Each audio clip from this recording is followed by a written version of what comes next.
What's up everybody, Greg here with Lens Pro to Go and Lens Rentals, and today I'm going to be showing you my setup for shooting 360 audio and video.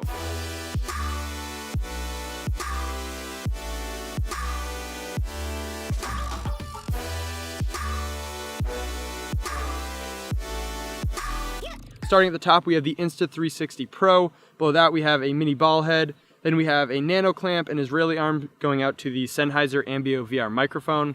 And then all the way down at the bottom, we have the Zoom F8 multi-track recorder, which will record ambisonic audio internally. If you want to learn more about how to do that, I'll throw a link to the video right up here, so definitely go and check that out. Now I'm going to give you some tips to be aware of when you're shooting 360 in VR audio and video. Starting with the camera itself, I like to put it right around eye level. This is going to give you the most natural and believable perspective for your viewer. If you want to change up the point of view and have it as maybe a child or something that's lower to the ground, you can lower it down and give your viewer that perspective. Right below that, we have that mini ball head, like I said, and this isn't a necessity for the setup, but it is really nice to have and it'll save you some time in post-production.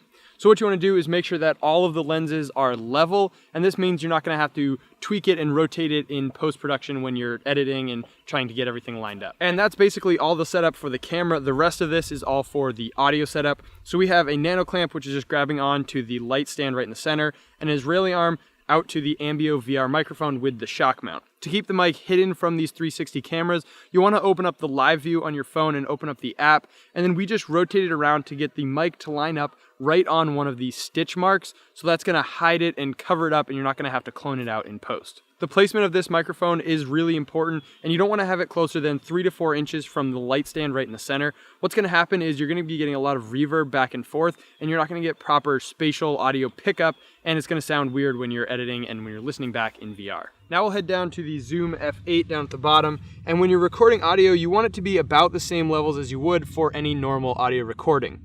So we're going to have it bouncing around right around -6 dB. And again, the channel 1 knob is the gain for the top 4 channels, and the channel 5 knob is the gain for the bottom 4 channels, recording in the 2 separate recording modes of Ambi-X and Ambisonic A. Now, another tip to keep your post-production workflow down is to have everything in the smallest possible space at the bottom. This is going to give you a cleaner stitch, and you're going to have less to cover up in post-production. Hope you guys enjoyed this little setup for the 360 VR audio and video recording. If you guys have any questions, make sure to leave them down in the comments below. And if you want to check out the other 360 videos we have, I'll leave a link to a playlist right up here.